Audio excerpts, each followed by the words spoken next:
history of the company, their key stakeholders, their reason for failure in India, then solution to those failures, then result and outcomes.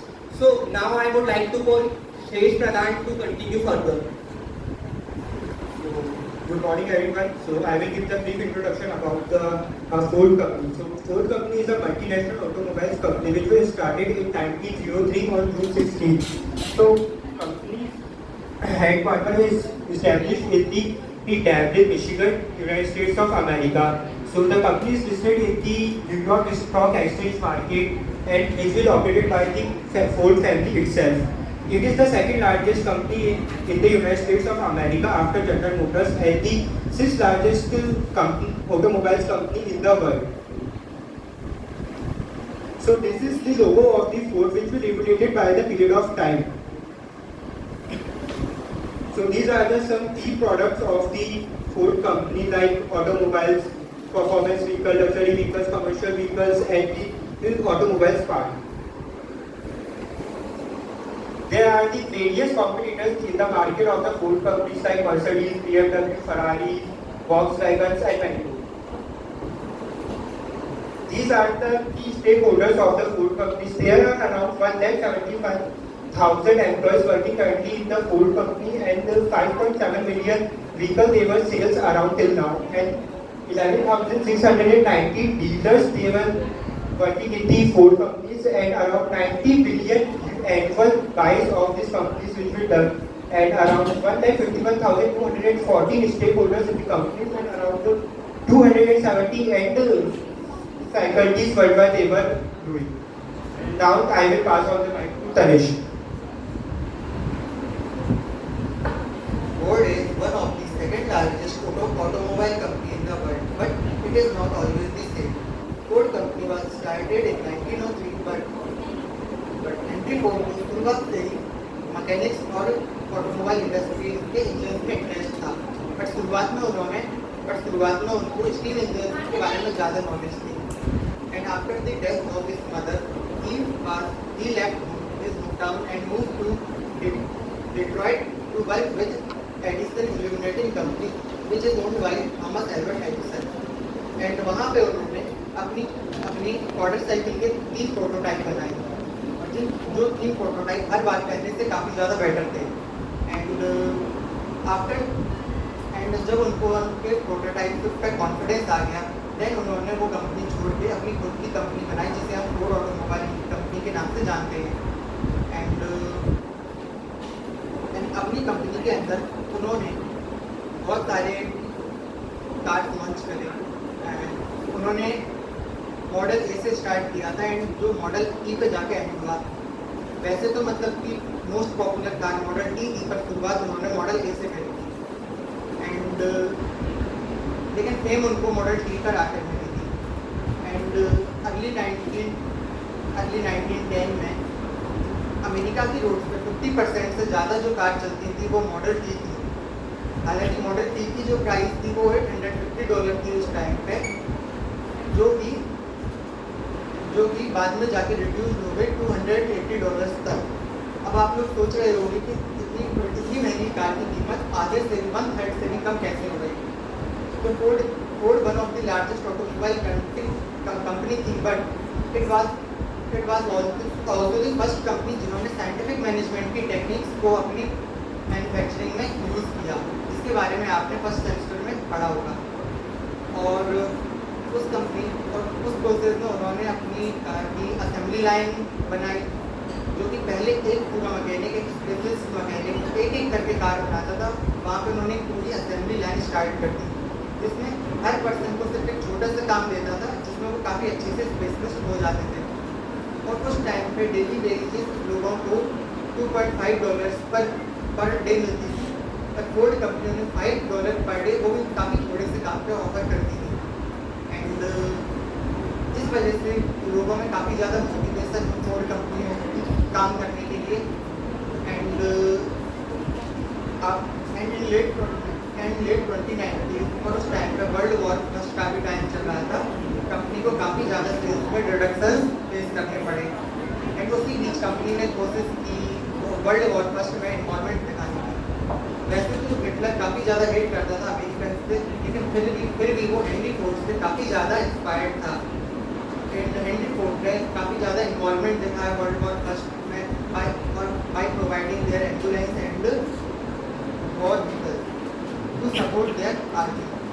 And after the death of Henry Ford in 1947 7 April 1947, उसके बाद अगले 30 साल तक Ford company उनकी family के द्वारा run की गई, और उनकी जो बेटी थी उनकी इंटू कैंसर डेथ हो गई थी, तो हेनरी फोर्ड द सेकंड जो उनके पोते थे उन्होंने आगे company continue. And I would request this to further continue the presentation.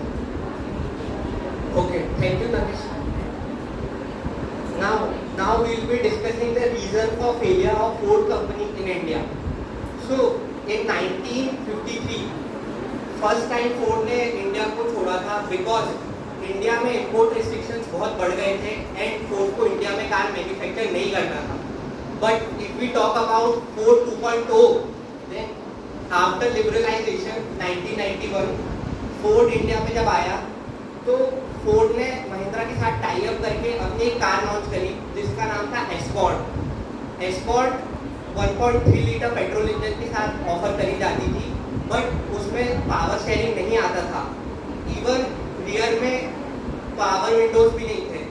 So in this way they underestimated the Indian car buyers. And if we talk about next point, secondly they thought they will introduce their American brand in India and it would be accepted just like that, but ऐसा नहीं हुआ। After liberalisation food industry में जहाँ McDonald's Domino's India में आ रहे थे तो Ford ने सोचा कि जैसे उनको इंडिया में एक्सेप्टेंस मिल गया है वैसे ही फोर्ड को भी मिल जाएगा, बट उनने ये बात नोटिस नहीं करी कि डोमिनोज एंड मैकडोनल्ड्स ने अपने वेज मील्स भी अपने मेन्यू कार्ड में ऐड करे थे और ये एक रीज़न था जिस वजह से Ford. And if we talk about one model car company, so let me explain you. One model car company since 1999 to 2010 basically Ford ने एक कार लॉन्च करी थी अपनी चेन्नई प्लांट से जो थी फोर्ड आइकॉन, बट उसके बाद की जो कार्स थी फोर्ड के लिए फ्यूजन, मॉन्टियो एंड एंडियोवर, वो फोर्ड के लिए इतने नंबर स्कोर नहीं कर पाए थे, so they were one model car company. But in 2013 जब उनका second highest selling product launch हुआ फोर्ड इकोस्पोर्ट, तो उन्होंने वन मॉडल कार कंपनी का भी बैरियर ब्रेक कर दिया। And the next reason is Ford used to pay higher salaries to their employees in compared to other industries. And the next reason is instead on playing on their strength, they started to compete with Maruti Suzuki in small car categories.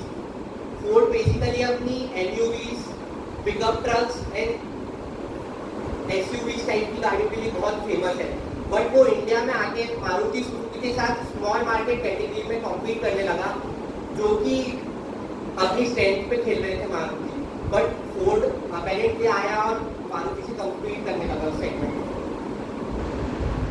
And the last reason is right product but wrong strategy. Ford ने एक product launch किया जिसका नाम था Ford Aspire. Ford Aspire was a strong product and a competitor of Swift Dzire, but उनने उसके लिए proper marketing campaign ही नहीं रन करा, तो वो प्रोडक्ट भी उनका फ्लॉप हो गया। And now if we talk about the solution to those problems, the first and most important solution is Ford should play on their strengths. Ford को MUVs, SUVs में ही इंडिया में डील करना चाहिए because since 2016 SUVs का market India में बहुत बढ़ गया है। उससे पहले इंडिया एक स्मॉल सेगमेंट कार्स में ज़्यादा पसंद करते थे इंडियन बायर्स कार खरीदना। And the next reason is Ford is making decision based on current market trends, but where is Maruti Suzuki and other companies they started investing for future prospects. And Ford has lost Ford has sold their Gujarat plant to Tata group. वो कहते हैं ना what goes around comes back also, and they halted the auction of their Chennai plant and they are recruiting engineers because in near future उनका जो चेन्नई वाला plant है वो भी फंक्शन करेगा, ये हमें इंडिकेट मिलता है. And if we talk about result and outcomes of those solution, तो at last फोर्ड के पास दो ऑप्शन बचते हैं इंडिया में. फर्स्ट ऑप्शन ये है कि वो अपने higher end products like Mustang, Raptor and Endeavour India में ही मैन्युफैक्चर करके इंडिया के ही मार्केट में सोल करें. And the last option for them is कि वो इंडिया में कार मैन्युफैक्चर तो करे अपने चेन्नई प्लांट से, बट वो इंडियन मार्केट को टारगेट करे बिना उसे एक्सपोर्ट करें. So that's all, thank you.